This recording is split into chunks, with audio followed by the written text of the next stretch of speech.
날마다 살아나는 큐티 김양재 목사입니다. 오늘 큐티인 말씀은 사도행전 10장 36절에서 48절까지예요. 하나님 아버지 이방인들에게 부어주신 성령을 우리도 받기를 원합니다. 말씀해 주시옵소서. 듣겠습니다. 성령을 받으려면 첫째, 하나님과 화평해야 합니다. 36절에 만유의 주 되신 예수 그리스도로 말미암아 화평의 복음을 전하사 이스라엘 자손들에게 보내신 말씀이라고 해요. 만유의 주 되신 예수 그리스도는 온 세상의 주님이십니다. 유대인 따로 이방인 따로가 아닙니다. 그러므로 하나님의 택하신 백성 유대인에게만 전해지던 말씀이 예수 그리스도로 말미암아 이방인에게도 전해지게 되었다는 것입니다. 그런데 베드로는 왜 이 복음을 화평의 복음이라고 했을까요? 화평이 무엇이죠? 성경에서는 주로 하나님과 인간 사이에 적대감이 없어진 상태를 샬롬, 평강, 평화라고 묘사합니다. 레위기에 보면 번제, 속죄제를 다 드린 후에 화목제가 나오지요. 내 죄를 회개하고 죄 사함을 받아야 화목해 된다는 것입니다. 이것은 곧 회개 없이는 죄 사함이 없고 죄 사함이 없이는 화목과 화평이 없다는 거예요. 이런 과정을 거치지 않은 화평은 일시적이고 거짓된 것에 불과합니다. 그런데 38절에 보니 예수님이 이방 땅 같은 흑암의 갈릴리, 사람들이 무시하는 갈릴리에서 화평의 복음을 전하실 때 혼자 하신 것이 아니라 하나님이 나사렛 예수에게 성령과 능력을 기름 붓듯 하셨고 또 하나님이 함께 하셨다고 해요. 화평은 하나님의 선물이자 성령의 열매입니다.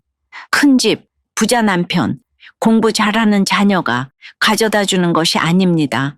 무슨 선한 것 하나 날 것 같지 않은 갈릴리 같은 집안에서도 하나님이 함께 하시면 누릴 수 있는 것이 화평입니다. 39절과 40절에 우리는 유대인의 땅과 예루살렘에서 그가 행하신 모든 일의 증인이라. 그를 그들이 나무에 달아 죽였으나 하나님이 사흘 만에 다시 살리사 나타내시되 라고 해요. 예수님이 십자가에서 죽으신 이유는 다름 아닌 바로 우리의 죄 때문입니다. 이 죄가 하나님과 나 사이를 가로막고 있으면 우리가 성령 충만할 수도 화평할 수도 없지요. 베드로는 43절에서 그를 믿는 사람들이 다 그의 이름을 힘입어 죄 사함을 받는다고 해요. 우리 힘으로는 죄의 문제를 해결할 수 없지만 그의 이름, 즉 예수 그리스도의 이름을 힘입어 우리는 죄 사함을 받을 수 있습니다. 이것을 믿을 때 죄에서 놓여 참 자유를 누리며 마음의 평강이 찾아오지요. 이로써 우리는 성령 충만을 받아 예수 그리스도의 죽음과 부활의 증인으로 살아갈 수가 있는 것입니다. 적용해 보세요. 아직도 하나님과 나 사이를 가로막아 화평을 누리지 못하게 하는 죄의 문제는 무엇입니까? 하나님과 화평하기 위해 내가 해야 할 적용은 무엇인가요? 성령을 받으려면 둘째, 말씀을 받아야 합니다. 44절에 베드로가 이 말을 할 때에 성령이 말씀 듣는 모든 사람에게 내려오시니 라고 해요. 베드로가 설교하는 동안 말씀을 듣는 모든 사람에게 성령이 임합니다. 안수를 한 것도 아니고 세례를 베푼 것도 아닙니다. 그럼에도 성령이, 그것도 결코 성령을 받아 하나님의 자녀가 될 수 없다고 여겨지던 이방인들에게 임합니다. 45절에 베드로와 함께 온 할례 받은 신자들이 이방인들에게도 성령 부어주심으로 말미암아 논란이라고 하지요. 할례 받은 유대인 신자들은 할례도 받지 않은 이방인들이 구원을 경험한다는 사실을 목격하고는 큰 충격을 받습니다. 그들의 모든 신념과 고정관념이 무너져 내리는 순간이며 하나님의 복음이 확장되어 전 세계에 임하는 순간입니다. 이처럼 보혜사 성령은 말씀 가운데 역사하십니다. 그러므로 내가 매일 말씀을 묵상하고 그 말씀으로 내 생각을 꺾는 것이 곧 성령 충만입니다. 이 성령은 지금 내가 살고 있는 터전, 내가 먹고 자고 싸우고 눈물 흘리는 내 가정과 일터에 임하십니다. 우리가 말씀을 묵상할 때 지식의 축적으로만 그치는 것이 아니라 이 말씀이 살아 역사하여 구체적인 내 삶 곳곳에 충만히 거하며 일하신다는 것입니다. 그러니 46절에 이는 방언을 말하며 하나님 높임을 들음이러라 고 해요. 성령이 임하니 내가 결코 할 수 없는 말, 한 번도 해본 적이 없는 말을 하게 됩니다. 그래서 바람피워 집을 박살내며 뻔뻔하게 살아가는 배우자를 찾아가 무릎 꿇고 미안해요 여보라고 말하며 집으로 돌아가자고 청할 수 있게 되는 것이죠. 평생 상처만 주고 자신을 버린 부모님을 찾아가 예수 믿게 해주셔서 감사해요, 사랑해요라는 방언을 말하게 되는 것입니다. 이는 내 생각으로 결코 할 수가 없어요. 내 속에서 나오는 것이 아니라 위로부터 내려오시니 가능한 일들이죠. 이런 놀라운 고백과 하나님을 높이는 찬양이 울려 퍼질 때 한 몸과 한 지체인 교회가 되는 것입니다. 적용 질문입니다. 매일 아침 말씀이 들리는 자리에 앉아 있나요? 내가 주변을 놀라게 한 방언 같은 말은 무엇인가요? 그 말로 인해 주변 사람들이 하나님을 찬양하게 되었나요? 이방인 같은 자신도 말씀을 듣게 하셔서 무시하던 남편에게 용서를 구하고 사명을 감당케 하신 주님을 전하고 싶다는 한 성도님의 큐티인 묵상 간증이에요.